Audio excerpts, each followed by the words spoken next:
Hey y'all, welcome back to Kiki About TV. I'm Ward. And I'm Clark, and today we will be discussing Married at First Sight, season 14, episode 4. Okay. Please remember to like, share, and subscribe. Okay, Ward, what did you make for us today for the Kiki? All right, so as you guys already know by now, Kiki About TV always begins with a nice little drink that I have put together. Please be on the lookout for the link to this drink and how I made it below. So I will show you. Now mine is the bar version, the 21 and up version. Clark has a virgin, no alcohol. No alcohol. All right. Here's to Married at First Sight.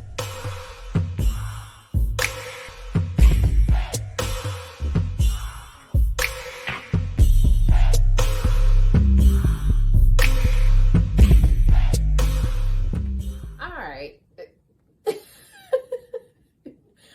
Okay, so the episode starts off and it seems like they're kind of looping back to the couples going back to their rooms after the wedding and definitely taking the time to get to know each other. They're waking up the next morning.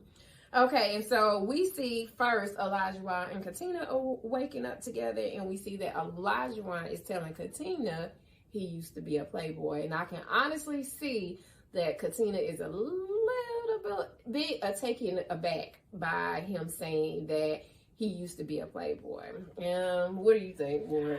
I don't know how she couldn't have figured that out before, honestly, because I mean, he did a lot leading up to this episode and all the previous episodes. So I don't think she should have been shocked. I do think though that she's just wondering, okay, you're admitting this to me, so what does this mean? Like, have you truly changed those ways about yourself? And are you realizing, you know, that this is about you and I, and that's it? You know, you're at this big age, so there's no more Playboy stuff going on. And you know, all of that affection and all of that stuff, you know, that he wanted to throw on her, you know, hopefully maybe him admitting that was a way for him to kind of explain why he was just really forward with her, because he's just used to being a ladies' man, I suppose. And, you know, I'm not going to beat up on Elijah in this episode.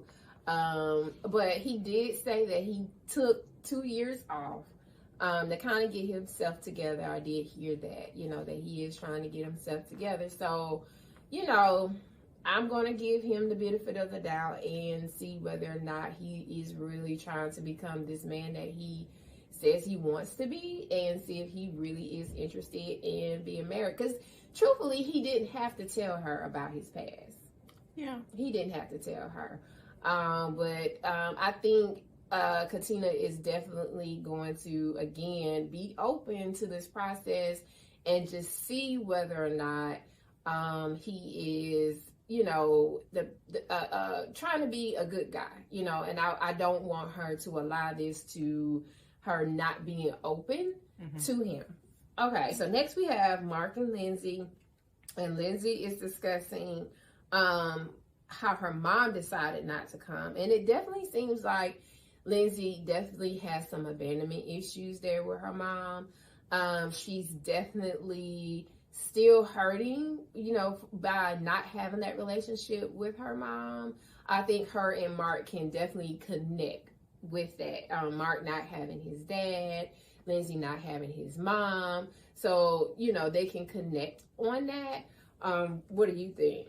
So I think when I listen to Lindsay give the account about her mom, I think you kind of start to get somewhat of maybe a partial explanation. It's almost like that child that doesn't quite get attention at home, so they like act out at school. I think possibly, not totally, but possibly some of her volatile ways may be as a result of her just not having a good relationship with her mom. You know, she talked about how her mom decided at the last minute not to come to the wedding, and she found out via email, and that same email basically like trashed her as a person. So that does have to feel bad, you know, to have that coming from your own mother. And so I think with those types of thoughts and feelings that she's dealing with, Lindsay does act out.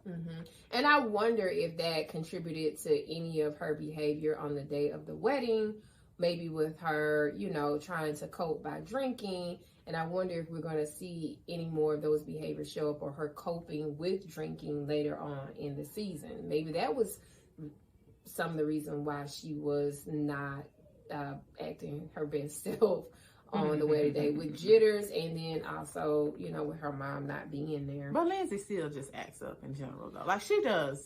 She carries on, because see, we did see her put on those scuba diving goggles.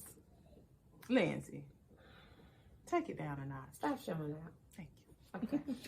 Okay, next we move on to Alyssa and Chris. And so, is there anything to move on to? Well, we just saw, no, but Alyssa was moving.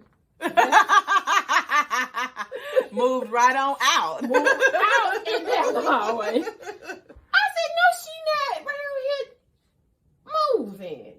Tell me she can't sleep in the same room as him. Ma'am, you signed up for this show. And did.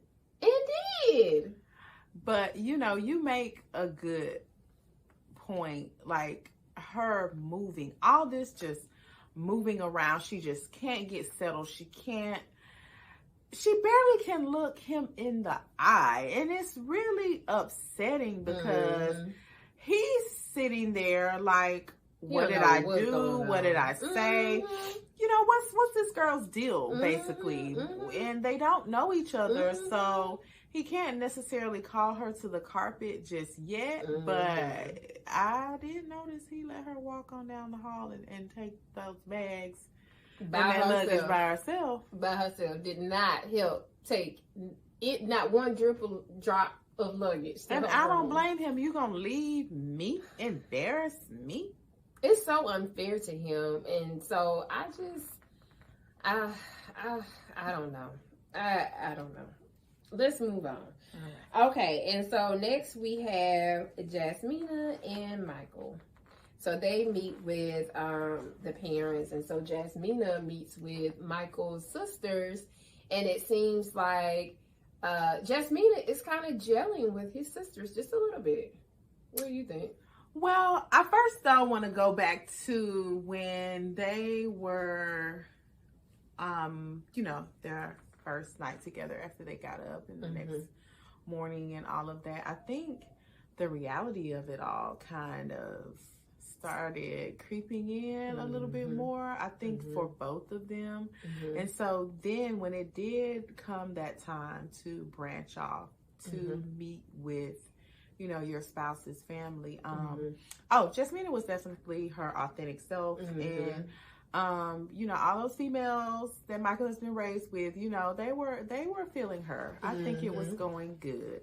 But on the flip side, Michael didn't get that same reception. Yeah. And for me, being that Jasmina's mom has left, she left her when she was 2. And then, you know, I think stepmom and dad got a divorce. Dad went back to Jamaica. So I can see that her stepmom, who she calls mom, is definitely protective of her, because she doesn't want her to be hurt, you know. And I can get that. And so, you know, mom, she's being mama bear. Like, I got my eyes on you, Michael. You not gonna hurt her. Right. So, you know, and she letting him know, matter of fact, like, hey, this is what it is, you know. But then the stepdaddy said something about at the reception, like, don't let her boss you around. Right. So that is giving a little, that's, you know. Well, she probably knows how to defend herself on her own. Yeah. As well. Yeah. She has her defenses up. Yeah, but he got how many sisters? So he should be used to people. Right. That is so true. We shall see. We shall. Okay, and then next we have Chris. Did we talk about Chris and Alyssa? Yes. Okay, yep. All right, so Chris went ahead and just told Alyssa's mom that things were not going well. And let the truth be told and set you free. And yeah, he was like, it's not going too well. And Alyssa just came and talked to his family and was a little bit what? Just aloof. Aloof, you know, kind of like, I'm here, you know, like, and you could tell that his real estate friend was kind of like, like, this is not gonna work. And it's not. And it's not. And it's not. So okay. That's that. Mm-hmm. Steve and Noy. All right, so Steve and Noy. I raise my glass to Noy's family. Okay, so Noy's family did not come to play. Okay, so Noy's family is kind of like no babies with no job. Okay, and so Noy's brother is transgender, and so Noy's brother he came to the meeting as Sriracha. And Sriracha was not playing with Steve. Not at all. Okay. She was definitely giving him the business and asking him questions like, what are you planning to do? Like, when are you planning to get another job? Or how do you plan to take care of your family? Which are very valid questions. Right. And just like the true, and I won't just place these words on him or this description on him because his own father did. But like the true vagabond Steve is, he kind of had half answers for some of those hard questions, but nothing concrete. And I don't know, he just keeps drifting and drifting like a tumbleweed. So it's going to be interesting to see once Noy talks to her family again, especially Sriracha, if that's going to shift her optimistic thinking about Steve. So we'll see. Yeah. And so even if his own family is telling Noy, like, look, he's just a flower child, he moves how he moves, I think Noy should really just take heed that, you know, he's a little flighty. And it was a part in this episode also where I think Noy asked him about his job. I think she circled back to him. He was just like, well, I get a job when I feel like kind of getting a job. And she kind of looked like, okay. Well, that don't work for me, but more power to you, Miss Noy. All right, so moving right along. So then the couples are getting ready to head on to Puerto Rico. And we notice that on the bus, we don't see Mark and Lindsay. Mark and Lindsay are on another bus. So apparently there was conflict. There was some type of conflict between Olajuwon and Lindsay. And according to Olajuwon, Lindsay was kind of poking at him, and Katina got him straight. Well, got her straight. Lindsay straight. And so basically, Olajuwon said that Lindsay came up to him and is basically asking Olajuwon, do you plan to speak Spanish in Puerto Rico? And so Olajuwon was like, no, I plan to speak English. That's what I speak. And so she was like, well, you're in Puerto Rico. That's what you should speak. And so apparently it went from there to her, according to Katina and Olajuwon and the other castmates, saying that Lindsay just kept approaching him, just kept like poking at him. And even in the after party, Olajuwon mentioned that